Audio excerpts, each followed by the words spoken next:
हर महादेव दोस्तों, आज की इस वीडियो में हम पंडित प्रदीप मिश्रा जी के द्वारा बताए गए इस उपाय के बारे में जानेंगे, उनकी ही अपनी आवाज में। उपाय को सही से समझने के लिए कृपया वीडियो को अंत तक ध्यानपूर्वक देखें, तभी उपाय सही रूप में आप समझ पाएंगे। आइए पंडित प्रदीप मिश्रा जी के इस उपाय को जानते हैं। पितृदोष है, ये आपको कैसे मालूम पड़ेगा?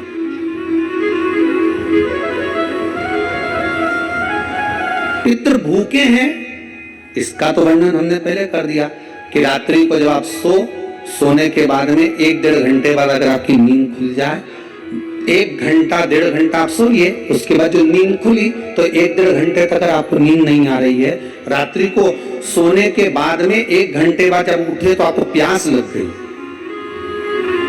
भूख लगने लगी, प्यास लगने लगी कि मेरे को पानी पीना पड़ेगा, घबराहट हो रही, पानी पीना पड़ेगा।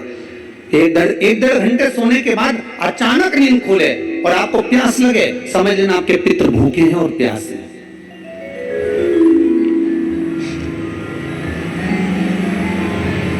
वो भूखे और प्यास हैं, उनको जल की जरूरत है।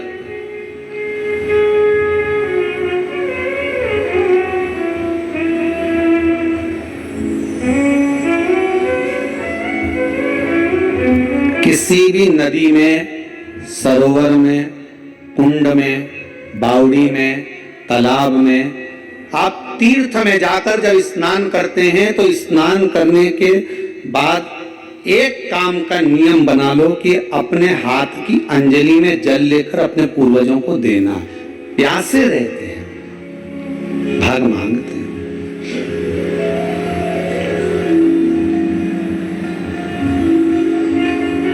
भाग प्राप्त करना। 3 वृक्ष पितरों के तुल्य हैं।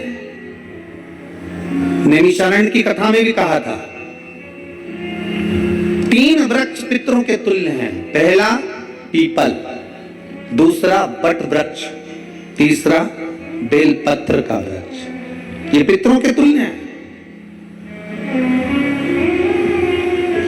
अगर आपको रात्रि में नींद नहीं आ रही है, ऐसा लगता है कि रात्रि को 1 घंटा 1.5 घंटा सोने के बाद कुछ गलत विचार आने लगते हैं, नींद सुबह 3 बजे तक 4 बजे तक नहीं आती, 4 बजे के बाद फिर नींद आती है, तो एक प्रैक्टिकल जरूर कर देखना।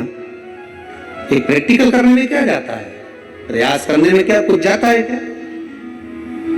प्रैक्टिकल कर देखना कि कहीं सीवर वाला महाराज झूठ तो नहीं बोल रहा, तो प्रैक्टिकल करने में कुछ नहीं जाए। 1 लोटा पानी लो, उसमें थोड़ा सा कच्चा दूध डाल लीजिए, श्राद्ध पक्ष चल रहा है, बेलपत्री का पेड़ या पीपल का पेड़ या बट का पेड़, इन पेड़ के नीचे ले जाकर उस दूध को दोपहर में सुबह 10 बजे से लेकर 12 बजे के बीच में ले जाकर चढ़ा दीजिए। रात्रि को फिर ना आपको प्यास लगेगी, ना भूख लगेगी, नींद एक बार लगी तो सुबह ही खुलेगी। प्रैक्टिकल करने में क्या जाता है? पानी डालने में तुम्हारा कुछ जाएगा? अरे बोलो तो सही, हमें तो 10 रुपया का दूध जरूर उसमें, और तुम इतनी चतुर हो, इतना सारा दूध थोड़ी डालोगी, तो 2 चीज बैठा लगेगा। कहाँ तुम इतना डालने वाली हो?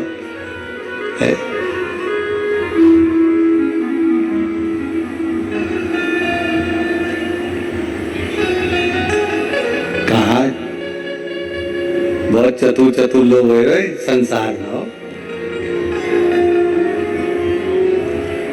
भले पूजन पाठ नहीं करे, पर इनका एकदम मिलने आ जाए ना, क्या अम्मा जी क्या पाठ कर रही है, फिर वो भी बैठ गई तुरंत, अभी तो सोई थी।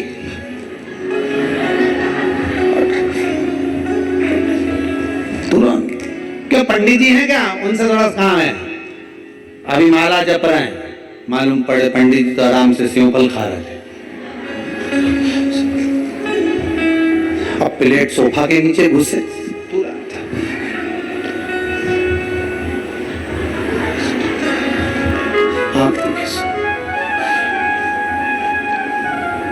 प्रैक्टिकल करने में क्या जाता है? कुछ भी नहीं बिगड़ेगा, ये तो बस जल डालोगे तुम्हारे कुछ अच्छा हो सकता है, बाबा की कृपा है।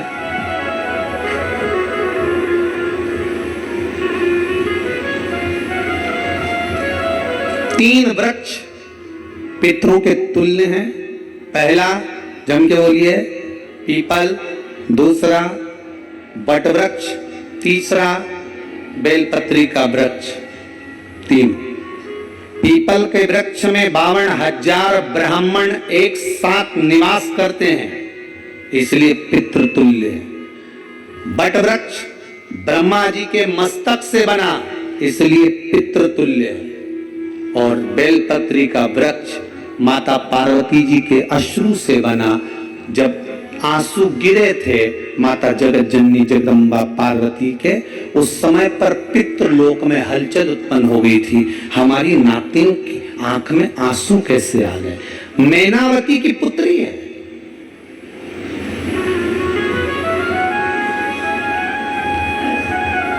पितरों की नातिन, इसकी अश्रु कैसे गिर गए? पार्वती जी ने कहा ये आंसू नहीं, मेरा पुण्य भाग प्रकट करती हूं बेलपत्री के रूप में। तो पितरों ने वर दिया था कि ये बेलपत्री का वृक्ष हमारा आशीर्वाद है, इसके नीचे अगर कोई दीप लगाता है, शिव को स्पर्श कर चढ़ाता है, उसके पितरों की शांति होगी। हम स्वयं उसको आशीर्वाद देने के लिए पधारेंगे। बेलपत्र का वृक्ष पितृतुल्य।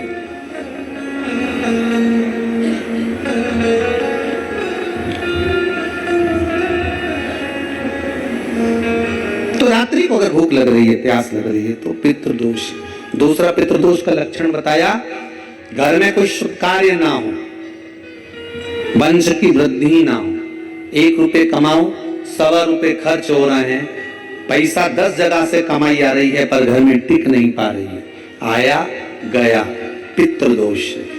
जरा सी कटोरी पड़ी है, उसके पीछे विवाद चालू हो जाए, पानी ढुल गया उसके पीछे विवाद हो जाए, या छोटी छोटी बात में घर में क्लेश मचा हुआ है, पितृदोष है। समझ लो हमारे पूर्वज हमसे खुश नहीं है, प्रसन्न नहीं। कोई कहता है गुरुजी श्राद्ध बड़े बेटे को करना चाहिए कि छोटे को करना चाहिए? शिव महापुराण की कथा कहती है, अगर जायदाद का पूरा हिस्सा बड़े ने लिया हो और तुमने अपनी माता का दूध ना पिया हो तो एक ही को कर लेने दो। अगर माता का दूध पिया है और अगर एक अंगूठी भी ली है, जरा सा एक कपड़ा भी अगर सास का लिया है, तो श्राद्ध तो तुझे करना ही पड़ेगा, करना ही पड़ेगा। तूने मेरा दूध पिया है तो बिल्कुल जम के तो बोलो। अगर तुमने उनका कुछ खाया है तो अब एक काम और हो सकता है, गुरुजी वो श्राद्ध अगर हम नहीं करें और बड़े भैया करें और हम उन्हीं के यहाँ चले जाएं तो चले जा, मना कौन कर रहा है? पूड़ी का तेल तू ले जा,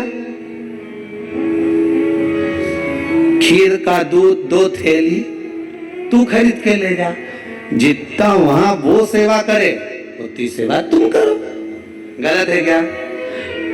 जायदाद का भी तो हिस्सा किया था। सुई की नोक के बराबर नहीं धुआं नहीं। ईंट इधर खसकी है तो हमारी इधर खसका दीजिए। हमारी बसियत में इतना लिखा है तो फिर बसियत में ये भी लिख के जाना चाहिए था। मैं तो क्यों सबके तुम डरो मती है एक भी। जब छोरा छोरी के सब सामान प्रॉपर्टी दो ना, जमीन दो ना, जायदाद दो ना, सारा सामान छोरा छोरी के दो तो उनके लिख के भी जाओ कि हमारी श्राद्ध कर दे अच्छा से, नहीं तो भूखड़ी बन के सुनाऊंगी।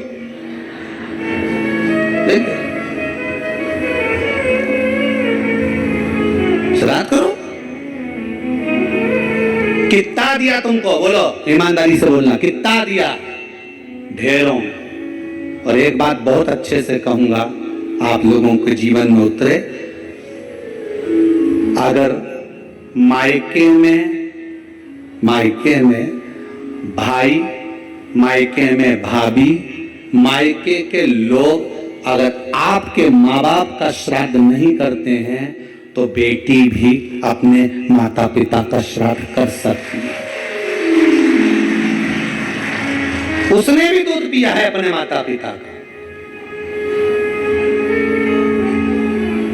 पर वो श्राद्ध का भोजन कौन कराएगा? बेटी का पुत्र हो, बेटी की पुत्री हो, वो कराए। और नाम वो नाना नानी का ले ले, करे। अगर वो नहीं कर रहे हैं, वो नहीं संभालते, वो नहीं जानते, तो आप करो, तो करे। दो भाग होते हैं। जब एक रोटी गाय के मुख में दी जाती है, गाय के मुख में जब हम रोटी देते हैं, एक रोटी जब देते हैं, या तो गाय के मुख में 16 श्राद्ध में जब रोटी देते हैं तो रोटी को बीच में से तोड़कर, रोटी का जो भाग होता है उसको, मतलब ऊपर से फुलका का परत नहीं निकालना है। रोटी जो सीधी सीधी है ना, जैसे ये रोटी है तो इसको बीच में से तोड़ लिया, दो भाग विभाजित कर लिए, नीचे वाले भाग में भी थोड़ा सा गुड़ शक्कर रख लिया, ऊपर वाले भाग में भी गुड़ शक्कर रख लिया, एक के ऊपर एक रोटी को रख लिया, वो गाय को दी। तो अपन श्राद्ध पक्ष में 2 पूड़ी का प्रमाण है कि गाय को 2 रोटी दी जाती है, कुत्ता को 2 रोटी दी जाती है। 2 पूड़ी रख के देते आप लोग, तो देते होंगे 2 पूड़ी के ऊपर पूड़ी रखकर, थोड़ा सा मीठा रखकर, नमकीन रखकर, कुत्ते को देते, 2 पूड़ी तोड़कर कागा को देते। 2 पूड़ी का प्रमाण कहां से आया? 2 भाग रोटी के टुकड़े का प्रमाण कहां से आया? श्राद्ध पक्ष में ही ऐसा क्यों किया जाता है? बाकी के समय पर तो कोई ऐसा 2 पूड़ी का प्रमाण नहीं, पर श्राद्ध पक्ष में ये क्यों कहा जाता है कि पूड़ी के ऊपर पूड़ी रख दे, उसमें मीठा रख दे, खीर शक्कर रख दे, गाय को दिया, कुत्ते को दिया, कागा को दिया, ऐसे क्यों कहा जाता है? उसका कारण क्या होता है? उसका केवल एक कारण है, जो नारी ने भोजन का निर्माण करा है, जो घर की बहू भोजन बनाई है, जो घर की बेटी ने भोजन बनाया है, घर की माता ने भोजन बनाया है। महाराज, पिता पुरुष एक कुल को तारता है, बेटी 2 कुल को तारती है। जब श्राद्ध पक्ष में 2 भाग रोटी के कर गाय को देती है। प्रदीप मिश्रा जी के ये उपाय आपको पसंद आए हो तो ज्यादा से ज्यादा लाइक और शेयर करें। अगर आप हमारे चैनल पर नए हैं तो हमारे चैनल को सब्सक्राइब जरूर करें। साथियों, मैं आशा करती हूँ कि इस वीडियो के माध्यम से आपको बहुत कुछ जानने को मिला होगा। साथियों, अगर इस वीडियो से आपको कुछ ज्ञान अर्जित हुआ है तो वीडियो को लाइक जरूर करें और अपने परिवारजनों में शेयर करें और हमारे चैनल को सब्सक्राइब करना ना भूलें।